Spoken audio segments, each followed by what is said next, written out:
Salam sehat pemirsa Batu Televisi dimanapun Anda berada. Senang sekali saya Madistianingsi dapat menemani ruang santai Anda dalam balutan semangat Hari Perempuan Internasional 2026. Hari ini kita tidak hanya merayakan pencapaian, tetapi juga mempertegas posisi dengan tema menyuarakan kepentingan perempuan untuk demokrasi yang berkelanjutan. Kita akan membedah bagaimana suara perempuan bukan sekedar pelengkap, melainkan pondasi utama bagi masa depan politik dan sosial yang lebih adil. Mari kita berdiskusi dengan suasana yang hangat. Bagaimana kita memastikan kepentingan perempuan benar-benar terlindungi secara hukum demi demokrasi yang sehat? Untuk mengupasnya, hari ini di tengah-tengah di studio Batu Televisi telah hadir pejuang keadilan dari LBH APIK Kota Batu. Salam sehat Bu Desi Pangalila. Salam sehat Bu Mardi. Ya, hari ini sesuatu yang luar biasa. LBH APIK boleh hadir di studio Batu TV. Mbak Desi Pangalila adalah Direktur LBH APIK Kota Batu.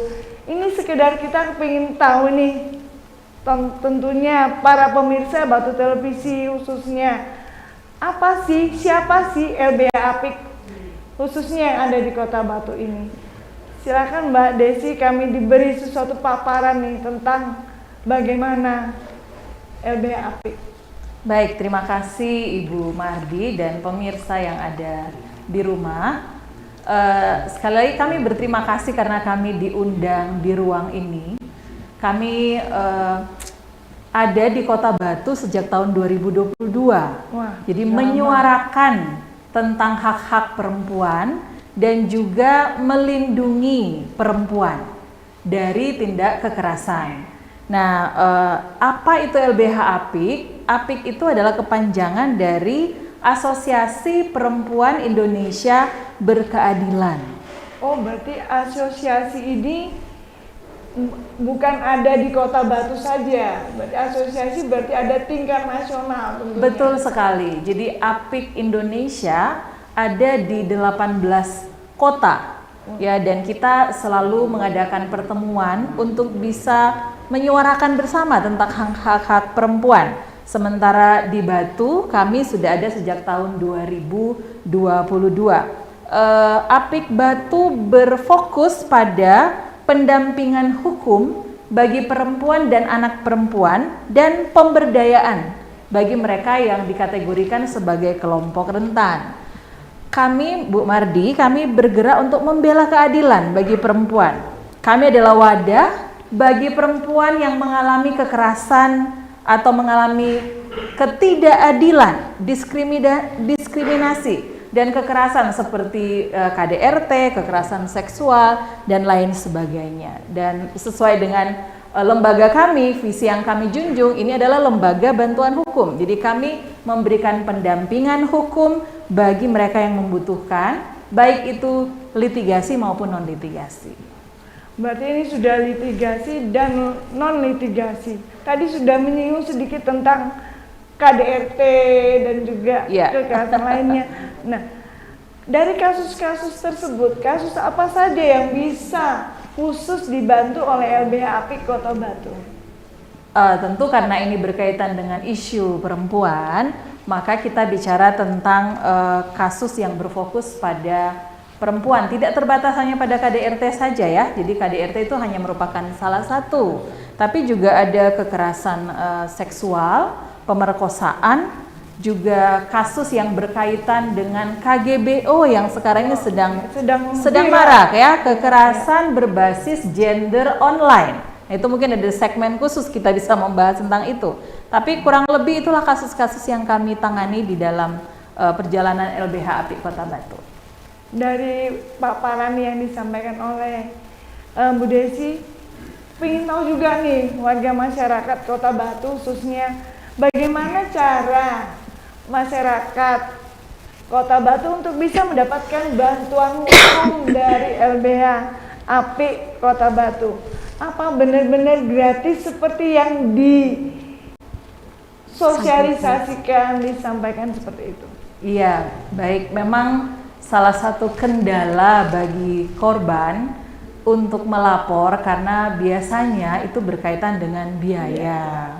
Apalagi perempuan yang termasuk dalam kelompok rentan seringkali tidak berdaya dalam hal ekonomi juga. Sehingga kalau LBH APIK Batu hadir dan menyampaikan bahwa ini adalah layanan bagi perlindungan perempuan yang gratis, berarti ini benar-benar gratis. Ya, jadi boleh datang mulai dari layanan konsultasinya, kami siapkan gratis sampai kepada pendampingan dan penanganan kasus. Jadi jangan ragu untuk menghubungi kami, ya, masyarakat Kota Batu. Silahkan untuk bisa mengontak LBH APIK Kota Batu dan kami akan bersedia untuk bisa memberikan pendampingan secara gratis. Tentu dengan kriteria yang sudah ditetapkan. Oh ya, itu benar sekali ya. Pasti ada yang perlu kita diskusikan terkait dengan itu. Ya, ada beberapa lembaga hukum yang kita ketahui ada di Kota Batu juga yang tidak khusus untuk perempuan. Kenapa sih harus ada? Mengapa harus ada ini lembaga hukum yang khusus untuk perempuan? Bukankah hukum ini kan untuk semua orang? Kenapa harus khusus ke perempuan? Itu bisa nggak dipaparkan? Ya, ini hal yang sangat menarik karena memang kami LBH APIK itu khusus menangani kasus perempuan dan anak perempuan. Kalau bicara tentang ya, betul kepastian hukum atau perlindungan hukum, semua orang berhak untuk mengakses yang namanya bantuan hukum. Tapi spesifikasi kami di LBH APIK Indonesia atau LBH APIK Kota Batu itu memang adalah untuk perempuan. Mengapa demikian? Karena kita berada di dalam budaya patriarki dan perempuan yang paling sering menghadapi yang namanya hambatan sosial dan psikologis yang berbeda. Sehingga banyak korban yang merasa malu, merasa takut, apalagi kalau harus menghadapi stigma masyarakat ya. Sehingga perempuan itu perlu ditangani secara spesifik. Dan kami LBH APIK Kota Batu, kami dalam pelayanan terhadap korban, kami punya perspektif korban dan perspektif perempuan. Sehingga perempuan tidak akan merasa sendirian, tidak akan merasa disalahkan, tetapi justru perempuan akan mendapat perlindungan hukum yang layak maksimal selama proses hukum berjalan. Begitu Bu Mardi. Oh, iya. Sesuatu hal yang menarik dan semakin semakin hangat nih diskusi kita pada saat ini. Iya. Kembali ini ada di tengah-tengah kita juga ada Mbak Sonia Zen. Mbak Sonia tadi kan kita sudah sedikit mengulas tentang siapa atau apa sih LBH APIK ini dan kasus apa saja yang sudah didampingi. Dan kita tahu juga ini asosiasi, berarti tingkatannya nasional. Ketika kita berbicara nasional, kita bicara dong tentang Kota Batu. Tren kasus kekerasan apa yang dialami perempuan di Kota Batu sepanjang setahun terakhir ini? Apa memang ada atau memang itu tidak disuarakan juga? Itu bagaimana? Iya, baik Kak Mardi. Untuk tren kasus di tahun 2025 ini masih didominasi dengan kasus oleh orang yang terdekat. Jadi mayoritas pelaku kekerasan yang ada di Kota Batu ini bukanlah orang asing, akan tetapi orang dalam lingkaran tersebut seperti suami yang mengalami kasus KDRT. Ya, istri yang mengalami kasus KDRT dan juga bisa anggota keluarga yang lainnya. Itu tentu saja yang masih ada di tahun 2025 ini. Dan selanjutnya pun juga ada yang namanya fenomena gunung es. Ya, itu meskipun data resmi dari kami itu juga menunjukkan fluktuasi yang tinggi juga, kami yakin jumlah ini aslinya ini jauh lebih besar. Jadi banyak sekali korban baru berani melapor setelah kita melaksanakan kegiatan sosialisasi ke desa. Berarti harapannya dengan sosialisasi itu masyarakat bisa semakin Berani melapor tentunya. Dan mereka ada fasilitas nih dari LBH API yang bisa mendampingi ketika perempuan dan anak perempuan mengalami kekerasan tentunya. Nah saat ini juga kan di Kota Batu juga tadi sudah disebutkan sudah ada beberapa kasus ya sepanjang tahun ini. Ada nggak kira-kira hambatan hukum khususnya yang dialami di perempuan Kota Batu? Ada nggak hambatan hukum apa saja ketika mereka melaporkan? Wah ini kan emang kalau itu maunya kamu atau apa? Hambatan-hambatan apa saja yang dialami oleh perempuan khususnya di Kota Batu? Baik, kalau untuk masalah hambatan akses kepada perempuan, ini tidak hanya pada soal pasal saja, akan tetapi juga akses keadilan seperti intervensi ketika jalur damai, restoratif justice gitu ya. Banyak kasus kekerasan ini berakhir damai hanya karena korban menginginkan adanya tekanan keluarga. Jadi pelaku adalah tulang punggung dari keluarga. Jadi seringkali membuat lingkaran kekerasan ini benar-benar tidak pernah putus gitu. Jadi ketika dia melapor otomatis nanti bagaimana dengan biaya hidup Iya, keluarga. Betul sekali. Jadi ya, itu betul menjadi sekali, Kak suatu Mardi. hambatan karena dia menjadi tulang punggung. Betul. Ya. Dan ada juga mungkin ya yang dia terus nggak usah lapor, nanti bagaimana dengan nama baik keluarga juga tentunya. Betul sekali. Apalagi kalau itu memang dialami perempuan yang menjadi tokoh masyarakat begitu ya. Iya, ini juga seringkali dianggap aib bagi keluarga gitu ya. Karena korban juga seringkali justru mendapatkan sanksi sosial gitu ataupun pengucilan jika para perempuan bersuara itu tentunya.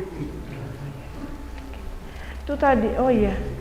Jadi kita sudah bicara tentang kasus kekerasan hukum yang ada di Kota Batu, kita sudah bicara tentang dari nasional, Kota Batu, hambatan. Nah, tetap di Talkshow bersama LBH API Kota Batu, kita segera kembali dengan bahasan kekerasan dalam berpacaran yang saat ini lagi viral. Kembali lagi di Talkshow Hari Perempuan Internasional 2026. Tadi kita sudah mendengar atau menyimak paparan dari Bu Desi dan juga Mbak Sonia tentang LBH API, kasus yang ada di Kota Batu. Saat ini kita kembali lagi. Salam sehat untuk Mbak Sriani yang sudah bisa bergabung di acara Talkshow pada hari ini. Semoga hari ini lebih cerah. Amin. Kemarin katanya agak flu, gitu. Ya, iya ini kita kan tadi sudah agak sedikit disinggung oleh Mbak Sonia tentang kekerasan dalam berpacaran. Tadi ada sekilas sedikit bahasan tentang bahasa kerennya KDP.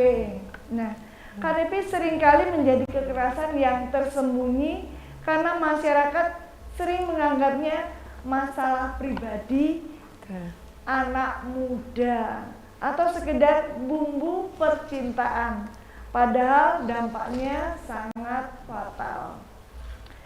Kita kepingin tahu nih, pemirsa Batu Televisi tentunya kepingin tahu bagaimana fenomena di Kota Batu tentang kekerasan dalam pacaran setahun terakhir ini.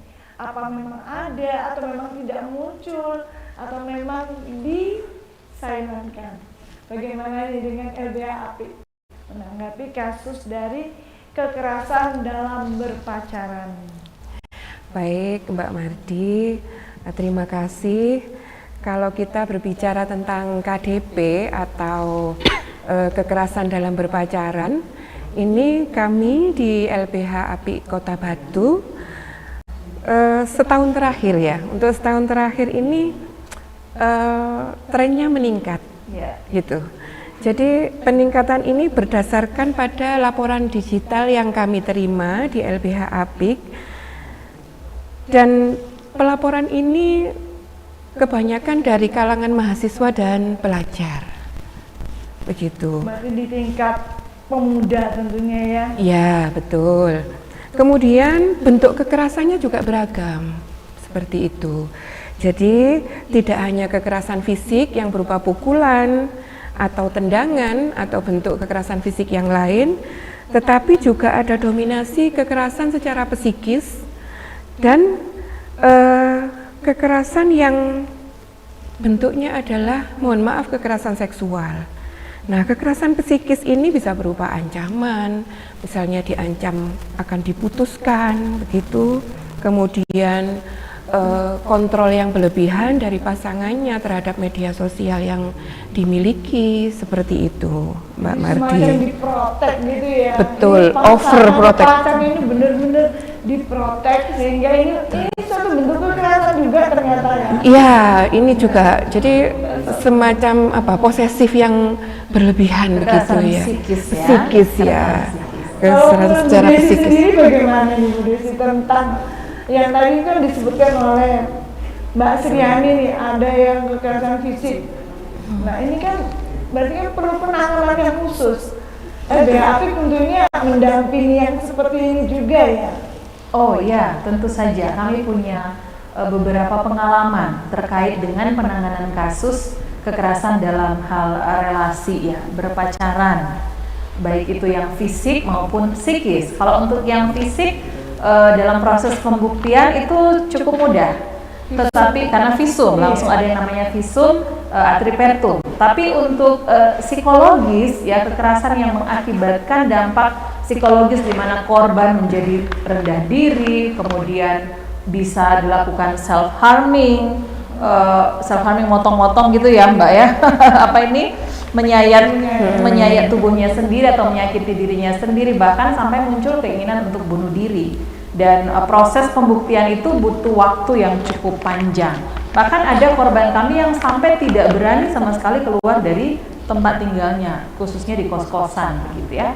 Jadi memang kasus KDP itu betul sekali yang disampaikan rekan saya Bu Mardi, bahwa memang ini perlu penanganan khusus ya, Bu Sriani sudah menjelaskan. Ada juga nih pengancaman khususnya. Dan masih ada lagi Bu Mardi, jadi bentuknya itu bisa berupa ancaman penyebaran konten pribadi, seperti itu. Ini yang sepertinya lagi sedang viral ya. Betul. Banyak anak-anak muda yang merasa terancam ataupun dibully ketika foto atau videonya ini disebar oleh pacar ataupun orang terdekatnya. Betul. Ya, boleh saya tambahkan ya. Boleh. Sehingga LBH Apik di Kota Batu ini hadir tidak hanya memberikan pendampingan hukum saja secara litigasi, tapi kami juga punya bidang khusus berkaitan dengan pendidikan hukum bagi anak-anak muda dan bagi perempuan begitu.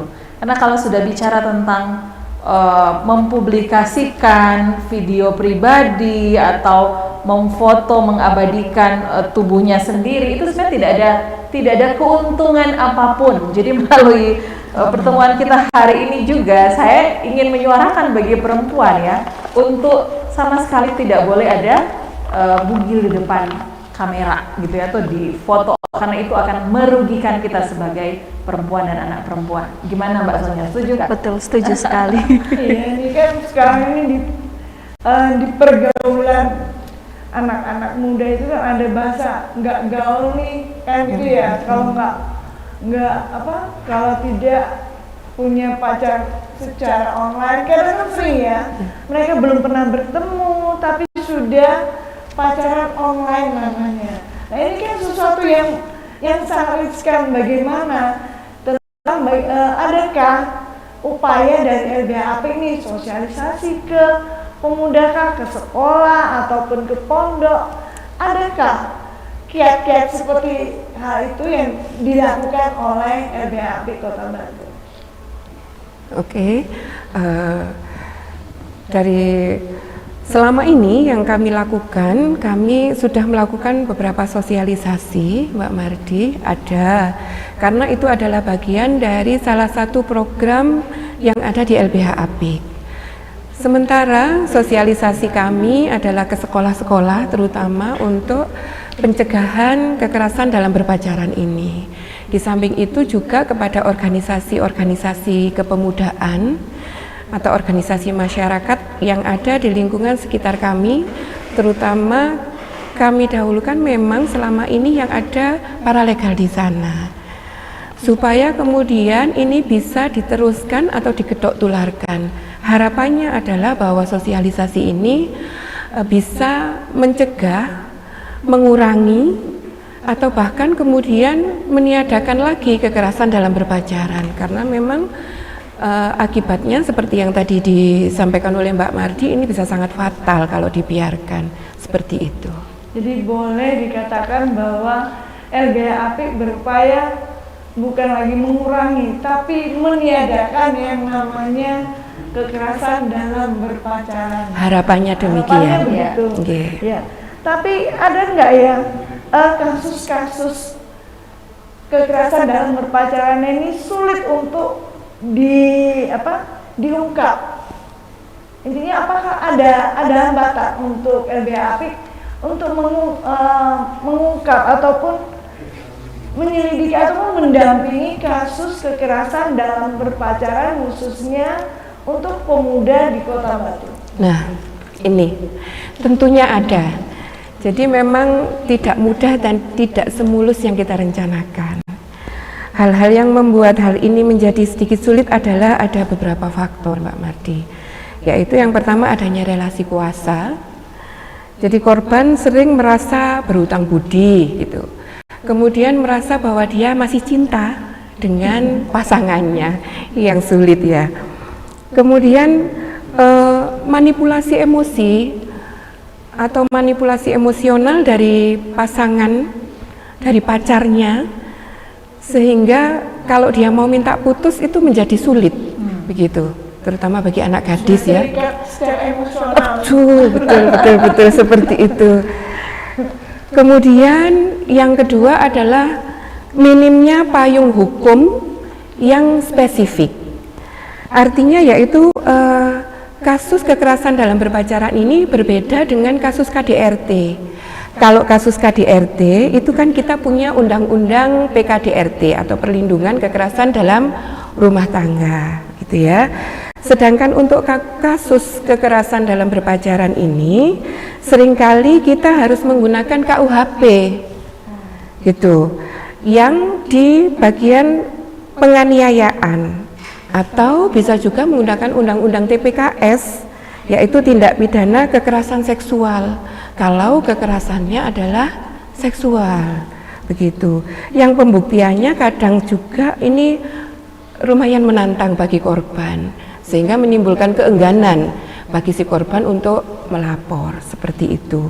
Kemudian hambatan yang ketiga itu adalah stigma masyarakat yang apabila dia akan melapor itu nanti khawatirnya, loh kan sama-sama mau, kan sama-sama suka. Nah itu, jadi masih banyak pandangan keliru di masyarakat bahwa jika terjadi kekerasan di dalam berpacaran itu adalah menjadi kesalahan kedua belah pihak, seperti itu. Meskipun korbannya adalah salah satunya, dianggap ini kesalahannya dari kedua belah pihak, dan akhirnya korban merasa malu dan enggan untuk melapor karena juga takut disalahkan. Dia yang menjadi korban, akhirnya dia juga yang akan disalahkan. Itu kekhawatiran dari si korban, gitu. Mbak Mardi mungkin yang bisa kami sampaikan. Beberapa kasus untuk KDP ini tidak bisa terungkap. Betul. Apakah ada yang sudah mulai terungkap, akhirnya tertutup lagi, itu ada nggak hambatan seperti itu? Ini sudah didampingi oleh LBH Apik, sudah didampingi sampai mediasi apa, ternyata kasus ini tertutup. Hambatan dari keluarga kah atau hambatan dari payung hukum kah? Hal itu bisa kemungkinan terjadi. Hal ini di LBH Apik sendiri, sesuai dengan pengalaman kami ya Mbak Mardi, beberapa kali terjadi. Jadi memang betul sekali apa yang Mbak Mardi sampaikan, fenomena seperti itu sering terjadi, dan yang pernah kami tangani adalah bahwa kami sudah mendampingi dengan intens kepada korban, kepada keluarga korban, tetapi kemudian ada halangan di tengah perjalanan ketika kasus ini sudah semakin meningkat ke arah yang akan lebih serius begitu, tiba-tiba si korban ingin menarik laporannya begitu, ingin mengundurkan diri dari kasus tersebut. Ya biasanya hal ini ada intervensi, salah satunya dari keluarga pelaku seperti itu. Di samping itu kemudian intervensi dari keluarga sendiri, malah masyarakat sekitar, saudara mengatakan aduh izin gitu, malu nanti kalau ini terungkap. Nah hal-hal seperti ini yang seringkali kemudian menghambat kasus ini bisa terungkap sampai tuntas dan pelaku bisa mendapatkan hukuman yang seharusnya.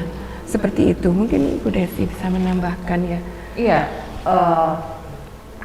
melalui pertemuan kita hari ini ya, saya pikir walaupun hambatan itu ada, akan tetapi khususnya berkaitan dengan kekerasan seksual, kita sudah punya payung hukum yang kuat, yaitu ada Undang-Undang TPKS, dan itu dapat kita gunakan untuk bisa membela korban dan untuk dapat menindak pelaku gitu, sehingga jangan ragu untuk melaporkan ya, walaupun mungkin ada stigma seperti yang tadi disampaikan oleh rekan saya Mbak Sriani, misalnya ada stigma oh ini kan suka sama suka gitu. Kita perlu ingat ada yang namanya di situ relasi kuasa, yang kadang-kadang perempuan karena dia merasa dia perempuan gitu ya, maka ada di bawah laki-laki, sehingga belajar menerima saja sudah diperlakukan dengan buruk, haknya dia terancam gitu, tapi tidak mau menyuarakan. Nah, itu sekali lagi ya, di Women International Day atau Hari Perempuan International Days ini, saya mau mendorong semua perempuan gitu ya, ayo suarakan hak kita. Walaupun ini dalam relasi yang namanya tadi KDP, kita lagi bahas soal KDP, gitu ya. Tapi ya kita tetap punya hak menjadi diri kita sendiri, hak kita sebagai manusia yang harus dihargai. Tidak boleh kita direndahkan hanya karena masalah relasi tadi. Jadi tetap harus dilaporkan apapun tantangan yang ada. Jadi ini KDP ini tidak dianggap masalah pribadi anak muda ataupun sekedar bumbu percintaan, tapi ini adalah sesuatu bentuk kekerasan yang tentunya merugikan korban yang lebih banyak adalah perempuan. Betul sekali. Iya.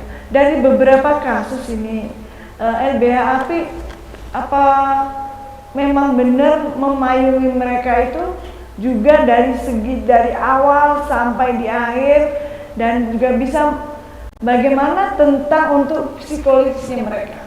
Apakah memang tersedia psikiater untuk yang bisa menguatkan psikis mereka ya?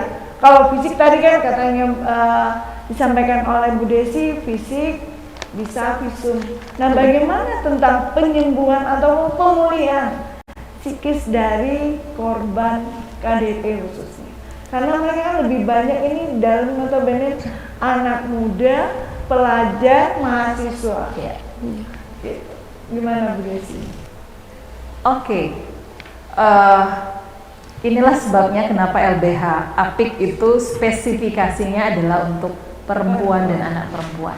Karena tadi di awal saya sudah menjelaskan bahwa kondisi perempuan itu harus berbeda penanganannya. Sehingga di LBH Apik kami bermitra dengan konselor, dengan psikolog gitu ya, untuk dapat melakukan pendampingan hukum bagi perempuan. Misalnya saja ketika seorang perempuan menjadi korban pemerkosaan dari pacarnya sendiri, ya kan stigmanya adalah oh karena suka sama suka. Padahal karena relasi kuasa, perempuan tidak bisa menolak karena dikondisikan, belum lagi ada bujuk rayu dan seterusnya. Dia mau melaporkan malu, takut gitu ya. Nanti dibilang wah ini memang mau kok begitu. Nah, sementara dalam tindakan tersebut tidak ada yang namanya kesepakatan bersama, tapi didominasi oleh salah satu pihak. Itu sudah termasuk kategori pemerkosaan dan itu bisa dilaporkan. Dan untuk mendapatkan bukti itu, itulah adanya namanya visum psikiatrikum. Nanti dia akan diperiksa oleh psikolog kemudian psikolog yang akan mengeluarkan hasil visum tersebut yang dapat digunakan untuk pelaporan kepada polisi. Jadi jangan takut ya bagi perempuan, anak perempuan kalian yang mengalami intimidasi gitu ya di dalam hal relasi, laporkan, kami siap berdiri bersama dengan Anda untuk mendapatkan keadilan. Luar biasa ini paparan dari LBH Apik Kota Batu khususnya untuk pemuda yang memang saat ini adalah menjadi acuan ya, karena sekarang ini yang lebih viral ini kekerasan dalam berpacaran yang sehat itu yang bagaimana sih, itu kan yang sering ya menjadi pokok sosialisasi. Ketika kita menyampaikan kekerasan dalam berpacaran, oh enggak ada, kan seperti tadi sulitnya terungkapnya seperti itu karena memang undang-undang untuk kekerasan berpacaran ternyata boleh dikatakan belum ada, masih ikut di undang-undang TPKS seperti itu. Nah, ada nggak hambatan dari ketika nih mediasi? Tentunya kan ada mediasi ya dalam setiap kasus, mediasi ketika bertemu dengan pelaku ataupun dengan saksi tentunya. Saksi ini kan sesuatu hal yang sulit ya. Jarang ya orang Indonesia yang mau jadi saksi. Itu apa? Apakah ada hambatan itu di LBH Apik? Gimana Mbak Sonia bisa? Hambatan. Ya, saya pikir Mbak Sonia punya pengalaman ya berkaitan itu. Memang kita kadang-kadang kesulitan ya Mbak ya, ketika harus berhadapan dengan pihak pelaku yang kemudian melakukan pembelaan diri. Itu pasti terjadi. Saksinya siapa kan gitu ya? Iya, mesti ditanya. Tapi saya perlu clearkan mungkin statement yang tadi ya, bahwa semua kasus itu melalui mediasi. Tidak. Untuk kasus pemerkosaan tidak ada mediasi. Kasus kekerasan seksual tidak ada mediasi. Setuju. Ya, tidak boleh gitu. Mungkin untuk kasus yang lain kita bisa melakukan jalur yang namanya mediasi. Tapi kalau untuk mendapatkan keadilan bagi korban, tidak boleh dilakukan mediasi untuk kasus kekerasan seksual terhadap perempuan dan anak. Tidak boleh sama sekali. Bahkan kita berusaha untuk tidak boleh menjalin komunikasi dengan pihak pelaku, begitu. Karena sudah pasti yang akan diupayakan oleh pihak pelaku adalah tadi damai, ya kami bisa ganti rugi berapa gitu. Sementara standar keadilan untuk seorang korban bukan terletak pada ganti ruginya, tapi masalah nilai diri sebagai seorang manusia yang direndahkan akibat dari perlakuan itu. Nah, kita harus clear dalam hal ini ya, dan untuk itulah kami LBH Apik berdiri bersama dengan para korban untuk membela hak-hak sebagai perempuan. No mediasi dengan kekerasan dalam berpacaran. Karena banyak nih yang keluarga kita sudah mendampingi, LBH Apik sudah mendampingi, keluarga menyatakan kita sudah baikan gitu ya. Apalagi Mbak sekarang ya, salah satu masalah di situ adalah mengawinkan korban dengan pelaku. Itu adalah tindakan yang melanggar hak asasi manusia. Ya, mengawinkan karena sudah mohon maaf kalau dalam ini berpacaran gitu ya, karena sudah terlanjur gitu, maka sudah jalan tengahnya mengawinkan. Sementara belum tentu korban itu menginginkan perkawinan. Nah, LBH Apik hadir untuk betul-betul menggali kebutuhan korban, berdiri bersama dengan korban sehingga rasa adil itu terpenuhi bagi korban. Sungguh luar biasa nih, menarik pembahasannya semakin hangat. Kayaknya kita butuh waktu khusus kalau ya. Ini kedepannya LBH Apik akan hadir tentunya dalam pembahasan kekerasan dalam berpacaran. Tentunya kita hadirkan juga nanti ini yang pemuda-pemuda. Nah, kembali lagi, hari ini adalah Hari Perempuan Internasional 2026 dengan pembahasan menyuarakan kepentingan perempuan untuk demokrasi yang berkelanjutan. Kalau bahasanya demokrasi ini dari kita, untuk kita, oleh kita, begitu. Nah, di segmen ini Bu Desi, bagaimana akses keadilan bagi perempuan menjadi syarat mutlak untuk demokrasi kita khususnya di Kota Batu tidak dianggap cacat. Dianggap cacat ini yang bagaimana ya? Apa memang perempuan sudah tidak ada dari kita untuk kita dan untuk kita? Itu cacatnya di mana? Ya, baik. Ya, kita bicara tentang demokrasi di Hari Perempuan ini. Baik, terima kasih ya. Ini pertanyaan yang menarik ketika kita bicara bagaimana perempuan itu hadir ya, dan dia bisa bersuara, punya kebebasan pendapat. Ya, sebenarnya bicara tentang demokrasi kan demikian. Jadi demokrasi itu bukan yang pesta rakyat ya, pemilu. Tapi artinya semua orang, perempuan khususnya, dia mampu untuk menyatakan kebebasan berpendapat dan setara di mata hukum. Ya, atau yang kita sering dengar itu equality before the law.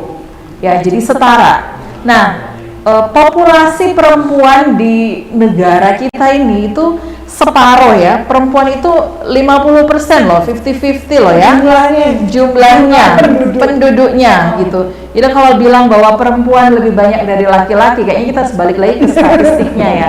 Nah, pengetahuan kita harus ditambah berkaitan dengan itu ya.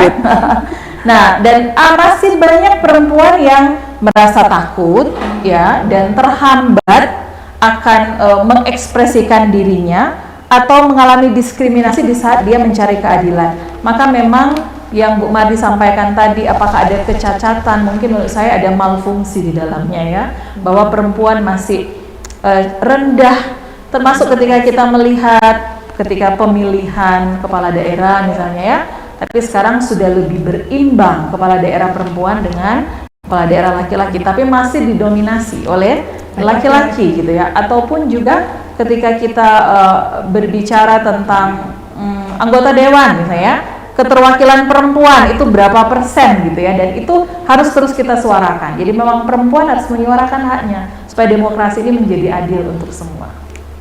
Demokrasi ini lebih sering itu diartikan mencoblos gitu ya. Jadi, betul sekali.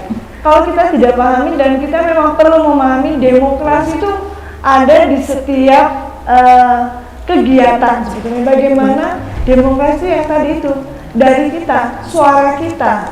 Nah, ini banyak perempuan ini yang dibatasi untuk perempuan ya sudah di rumah aja, macak, mana, seperti itu ya dari bahasa. Tapi fenomena ini harus kita kikis.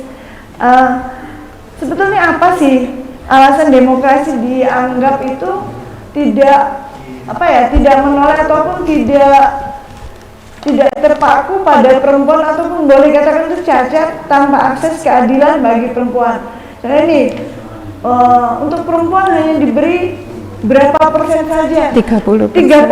Oke, dalam pemilu 30%. Tapi 30% ini benar-benar nggak perempuan bisa untuk memenuhinya? Karena apa? Di dalam demokrasi perlu juga waktu tentunya. Karena perempuan pada kodratnya memang di rumah, kan begitu ya. Tapi bagaimana perempuan bisa memilah waktu antara kepentingan di masyarakat dan juga di rumah tangga tentunya. Apakah cacat tentang keadilan untuk perempuan ini bisa disuarakan oleh LBH Apik Kota Batu tentunya? Bisa nggak kita mendorong untuk perempuan mendampingi bisa bersuara? Kan tidak hanya fokus LBH Apik hanya untuk kekerasan saja tentunya, tapi bagaimana kita juga, karena ini tadi organisasi sosial juga tadi sudah disampaikan, bagaimana kiat-kiat untuk bisa perempuan bisa bersuara untuk mendapatkan keadilan dalam demokrasi khususnya. Iya, salah satu tujuannya ya, International Women's Day atau Hari Perempuan Internasional ini adalah sebenarnya untuk mendorong kesadaran perempuan itu sendiri untuk memahami tentang hak-haknya, begitu. Sehingga gerakan ini adalah gerakan di seluruh dunia. Karena seperti yang kita ketahui, perempuan seringkali dianggap sebagai nomor 2, tidak punya hak suara. Dan itu semua sebenarnya dibentuk oleh struktur sosial masyarakat. Kalau tadi ada statement bahwa perempuan itu dianggap kodratnya adalah di rumah, itu yang membentuk pemikiran itu siapa? gitu. Itu struktur sosial dalam masyarakat yang sebenarnya kita perempuan harus menyadari bahwa kodrat kita adalah manusia yang setara, gitu ya. Kita punya kesempatan yang sama untuk bisa mengekspresikan diri kita, untuk bisa menjadi perempuan yang berkarir, untuk bisa menjadi perempuan yang berdaya. Jadi kalau Bu Mardi menanyakan tadi ya, bagaimana seharusnya kita ini LBH Apik ini mengerjakan panggilan kita atau visi kita untuk perempuan, memang salah satu yang harus kami kerjakan itu adalah berkaitan dengan penyadaran tentang siapa perempuan itu sendiri, gitu ya, tentang fungsi kita, sehingga demokrasi yang kita suarakan itu benar-benar kita kerjakan bersama, terwujud, gitu ya. Kalau perempuan sendiri menurunkan standar dirinya, tidak mungkin demokrasi yang setara itu akan terwujud. Jadi perempuan harus punya nilai diri yang kuat untuk bisa mencapai kesetaraan dalam hal demokrasi tadi. Luar biasa nih tentang demokrasi.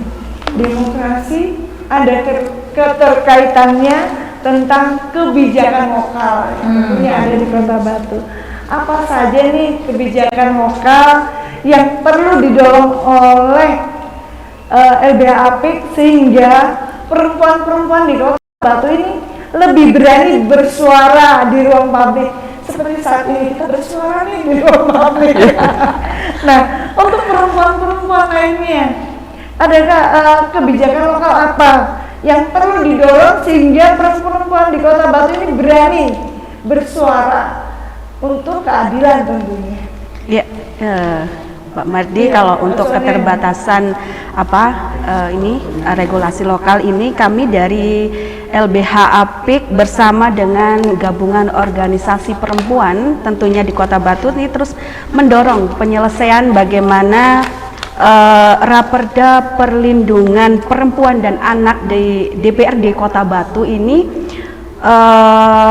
yang sedang diuji kemarin di publik pada awal di 2026 ini agar ada payung hukum. Jadi kuat bagi bantuan hukum untuk masyarakat miskin tentunya, seperti itu. Tentunya ada klausul yang memang dihadirkan di Raperda ini yang bisa menjadi satu ruang untuk perempuan-perempuan bisa menyuarakan aspirasinya, begitu ya? Iya, kira-kira. Nah, sepanjang ini ada nggak kebijakan-kebijakan dari Kota Batu yang mendukung ini untuk keberadaan dari perempuan, boleh dikatakan perempuan yang berpihak kepada keadilan ketika memang masyarakat memerlukan payung hukum, Ya. itu ada relokasinya nggak dengan LBH Apik sepanjang perjalanan LBH Apik? Oke, untuk Raperda Kota Batu terkait perlindungan perempuan dan anak ini masih dalam proses penggodokan ya di tahun 2026, dan saya kira itu menunjukkan pemerintah kita cukup serius untuk bisa menangani itu. Tapi memang tugas kami pertama adalah mengawal pemerintahan ini supaya benar-benar menjalankan peraturan daerah yang ditetapkan, begitu ya, akan ditetapkan. Tapi salah satu hal yang penting yang memang menjadi perhatian kami adalah bagaimana ada mandat bantuan hukum gratis untuk perempuan yang tadi kita bicarakan di awal, bantuan hukum pro bono, ya, di mana kami juga menggandeng LBH yang lain, para advokat ya, yang memang mereka punya tugas untuk bisa mendampingi para korban, dan itu bersifat pro bono, gratis, termasuk kami LBH Apik yang ada di Kota Batu. Kemudian memastikan bahwa adanya layanan sistem penanganan kasus yang terpadu, sehingga perempuan itu mendapatkan pendampingan yang maksimal, gitu ya. Korban tidak boleh dipimpong, gitu ya, harus diterima pengaduannya dan didampingi sampai selesai. Nah, demi keamanan perempuan sendiri, dengan tadi ya kita melihat bahwa perempuan di ranah publik juga menghadapi situasi yang tidak mudah ya. Ada pelecehan secara fisik gitu ataupun non fisik, catcalling, dan biasanya itu ada di kota wisata ini yang banyak sekali tempat wisatanya, juga mungkin ada tempat-tempat tertentu yang itu rawan bagi perempuan, sehingga kami mendorong perempuan untuk berani bersuara, gitu ya. Bagaimana juga pemerintah harus melakukan responsif gender melihat bahwa perlu adanya pemasangan CCTV misalnya di tempat-tempat tertentu yang itu akan mengamankan perempuan.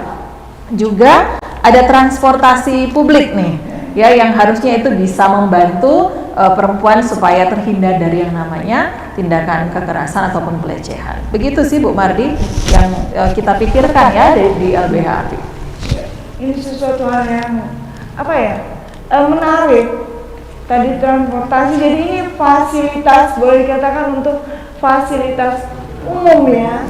Betul. Fasilitas umum untuk mengurangi atau mencegah. Boleh, ini bukan hanya lagi untuk